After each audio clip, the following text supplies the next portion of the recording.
Assalamualaikum warahmatullahi wabarakatuh.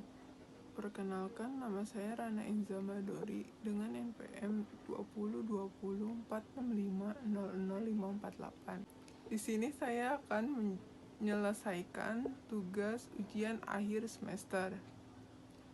Pada soal pertama, jabarkan topik materi menarik apa yang sudah saudari pelajari dan disertai dengan contohnya. Komunikator itu pihak yang berinisiatif untuk mengawali sebuah pembicaraan. Komunikator ini berbeda dengan komunikan.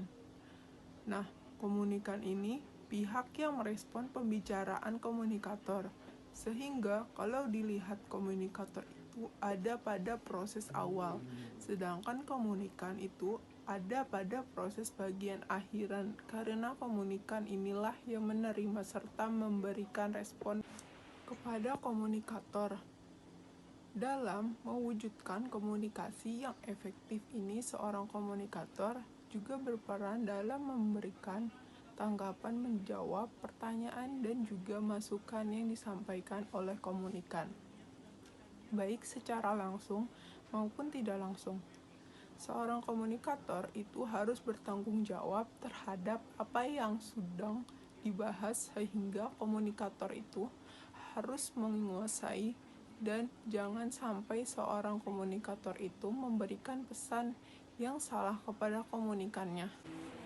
Ketika komunikator salah dalam penyampaian pesan, maka komunikan akan salah dalam memahami pesan tersebut, sehingga terjadilah kesalahpahaman dalam memahami sebuah makna pesan. Contoh nyatanya, seperti ketika guru memberikan suatu seminar kepada halayak umum, ia kemudian bisa menjadi komunikator dalam proses komunikasi yang berlangsung. Nomor 2-nya ada unsur komunikasi. Dalam komunikasi, kita akan menemukan unsur-unsur komunikasi yang tak kalah penting untuk kita ketahui. Apa aja sih unsur komunikasi yang perlu diketahui dalam proses komunikasi? Yang pertama ada komunikator. Komunikator itu yang mempunyai ide atau gagasan. Sebelum proses penyampaian pesan dapat dilakukan, pengiriman pesan harus menyiapkan ide atau gagasan apa yang ingin disampaikan kepada audiens. Yang kedua ada komunikan. Komunikan itu penerima yang mengartikan pesan yang diterima. Lalu yang ketiga ada pesan. Pesan itu ide atau informasi yang ingin disampaikan komunikator kepada komunikan. Yang keempat ada media komunikasi. Media komunikasi itu sarana yang digunakan oleh komunikator untuk menyampaikan sebuah pesan. Lalu yang terakhir ada efek komunikasi. Efek komunikasi itu tanggapan atas pesan yang diterima. Lalu soal selanjutnya itu ada hambatan komunikasi. Dalam proses komunikasi itu pasti ada yang namanya hambatan atau bisa juga yang namanya gangguan. Hambatan atau gangguan bisa juga ketika muncul hambatan komunikasi tersebut, kita juga perlu paham bahwa hambatan itu bisa dari diri kita sendiri ataupun dari komunikan yang menerima pesan yang telah disampaikan. Apa itu gangguan? Gangguan itu sama dengan hambatan. Gangguan yaitu gejala sesuatu yang mengganggu kelancaran komunikasi serta akan menghambat kelancaran pengiriman dan juga penerimaan pesan. Ketika sudah muncul gangguan ataupun hambatan dalam proses komunikasi, maka akan mempengaruhi pada pengiriman dan penerimaan pesan. Pada umumnya, sifat hambatan itu ada dua, yaitu hambatan objektif dan juga ada hambatan subjektif. Apa sih hambatan objektif itu? Hambatan objektif itu yaitu hambatan terhadap proses komunikasi yang tidak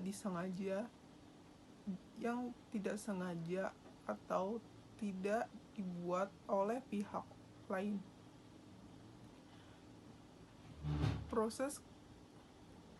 Proses komunikasi yang tidak disengaja dibuat oleh pihak lain tetapi lebih disebabkan oleh keadaan yang tidak menguntungkan. Jadi, dalam hal ini, hambatan objektif inilah adalah hambatan yang bukan dibuat oleh manusia, tapi ini bisa disebabkan oleh hal-hal yang di luar kendali. Misalnya, media komunikasi yang buruk, seperti di saat pandemi COVID ini. Proses belajar mengajar yang online ini sering dikeluhkan oleh banyak orang dikarenakan jaringan atau sinyal yang buruk. Nah, itulah yang terkait dengan hambatan objektif.